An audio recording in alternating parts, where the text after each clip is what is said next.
Hi, you guys. Thank you so much for being here as we are finishing out our sessions on helping your baby align for birth and be prepared to do their rotation through birth. I just want to share with you a few very simple lifestyle changes that will help you support maintaining all this gains and flexibility and balance that you are creating as you go through these exercises. So again, as a quick review, as you're giving birth, you and your baby both have a job. You guys are working together through this. Mom, your job is to dilate. Baby's job is to rotate, and you support each other, right? Because as baby comes down and rotates and puts pressure on your cervix, you dilate. And mom, as you move and you help your baby rotate by moving into new positions and by being prepared by doing these flexibility and balancing exercises from the beginning, you end up creating a simpler path for baby to go through. Absolutely, I do just want to say that yes, it is so much simpler when your baby aligns head down with their back towards your belly. And it is a little bit more difficult to give birth to a baby that rotates backwards either before labor or during labor. But I always say it's kind of like if you were to run a marathon with your shoes on backwards, yes, you can do it. Somebody out there can do it, probably. But the chances of having a few complications of maybe tearing or having to push or needing support with forceps, vacuums, potentially C-sections does slightly increase, does maybe increase significantly, as does the time it will take to get to that moment where you get to hold your baby the first time. So today I just want to share with you 3 very simple life changes that you can make that will just continue to encourage you to have the flexibility that you need and your baby to have the nice open path through your pelvis. All right, so first, let's talk about why babies do turn backwards and stay backwards. A lot of that has to do with our posture. Most of us have spent lifetimes sitting at desks and on couches. If you ever notice how much you hunch, your shoulders come forwards, your back arches, making a C curve instead of the nice S curve it's meant to have. Other simple things such as carrying everything on one side, especially if you're having a second or third baby and you're already carrying a little toddler and you're always bumping your hip out to hold them, or if you just stand with your hip kind of jutted out to the side, that can create some imbalance. Standing on a dominant leg, doing the same things every day. Like if you are a cyclist or a runner where you have one specific exercise that you are just repeatedly doing, can create places where you're really tense and really loose in other places, and just inactivity over time. As you know, I totally understand we all live very busy lives, and it's hard to get up and move and to go for a walk after work and to just do the things that promote health in general. However, I will say that it makes a big difference, and it will make a big difference to your birth if things are aligned. So there are a few super, super simple things we can do to counteract some of the things that encourage babies to turn backwards. The first is that we are going to start sitting better. Change how you sit, moms. If you are sitting in an office chair all day, flip your chair around and lean forwards on it. Notice how that opens your chest, your upper back, brings that S curve into your back. Another thing you can do if you are not comfortable straddling your chair and leaning forwards into it is to just take a small pillow, something the size of, say, a tennis ball, and just prop it right at your low back so that you have that S curve in your back while you are sitting throughout the day.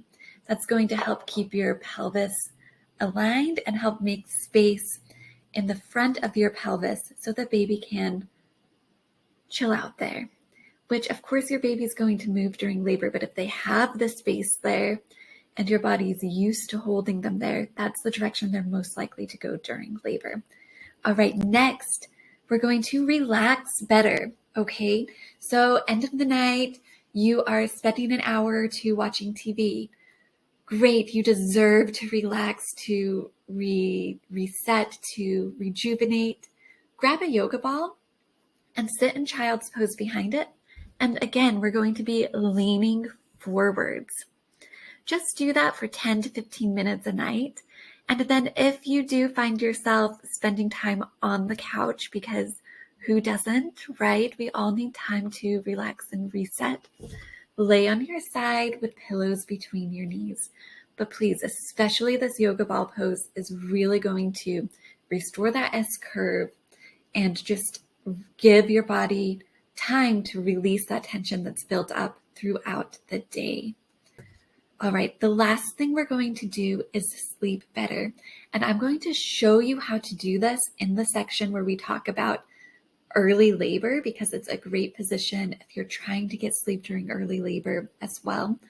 But basically what you want to do is you want to make sure your body is very, very well supported, and you're going to be laying on your side, and you're trying to create kind of like your belly creates kind of like a hammock, because you are twisted onto the bed with one hand above your head, the other up here. And you might find that the first few times you do this, it's so much of a stretch here for your upper body that you can't spend too much time in that position.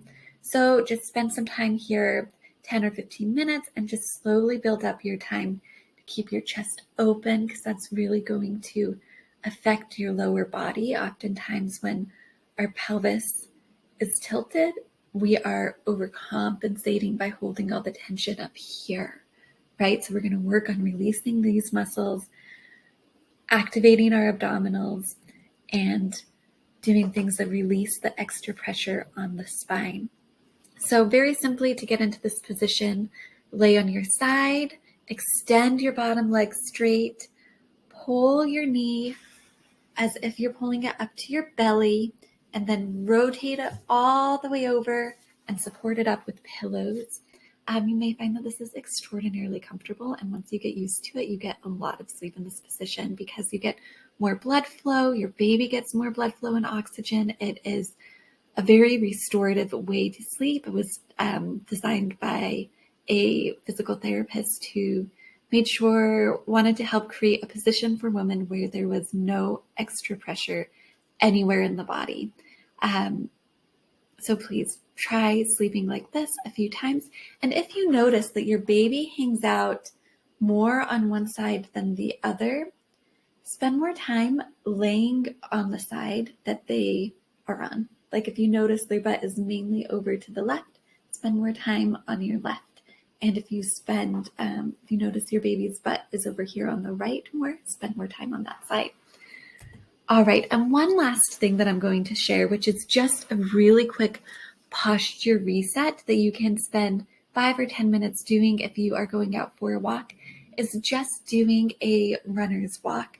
This again is going to help you release everything up here that is tense, and your spine back here, that may be causing problems in your low back. So basically what you're going to do is make a thumbs up shape with your fingers like this, and then pull them behind your head. Now, you may be more comfortable keeping the thumbs up shape. You may want to lock your fingers, but either way, you're not pulling your head forwards. You are just activating your arms, opening your chest, and then go for a little bit of a walk like this, 10, 15 minutes. And that is just really going to encourage all the space that you've opened up to really continue opening here, to support that S curve, and then engaging your abdominals through that movement to help lock all of that work into place. And that movement is also going to encourage baby to find a very comfortable, useful spot in your pelvis. All right, so at the end of the day, just like everything that we've talked about, if your baby does end up backwards during labor, or if you are having an extended labor, it's easy to think of labor being this big problem that we have to solve. And sometimes labor does go on longer than we want it to, or there's a big difference between spending 12 hours in labor and 72 hours in labor. And usually labor resolves as babies figure out how to navigate through your pelvis. And sometimes it just takes longer than others. So if your baby if you've wholeheartedly done all these things and your baby is still sitting backwards in your pelvis, just know maybe there's something else going on as far as the shape of the shape or the shape of your pelvis, also the umbilical cord, the placenta, just how everything is kind of stuck up there in your uterus, arranged in your uterus. All of that stuff is different for all of us and can affect the position of your baby and how they come down and how they rotate. You can give birth to a posterior baby. It's just going to take longer. So please enjoy these things. I think they will help you stay so much more comfortable during your pregnancy, as far as keeping that hip pain, all that pressure, all that uncomfortableness that you experience, especially in that third trimester, at bay, releasing all of that extra tension you build up. And it will help your birth tremendously as well. So as always, ask me if you have any questions, and enjoy all the extra comfort you get from this and the nice, simple labor path that you create as you invite that balance and flexibility and movement back into your pelvis. All right, we'll see you in the next section where we get to start talking about your labor and what your birthday is going to be like. We'll see you there. Bye.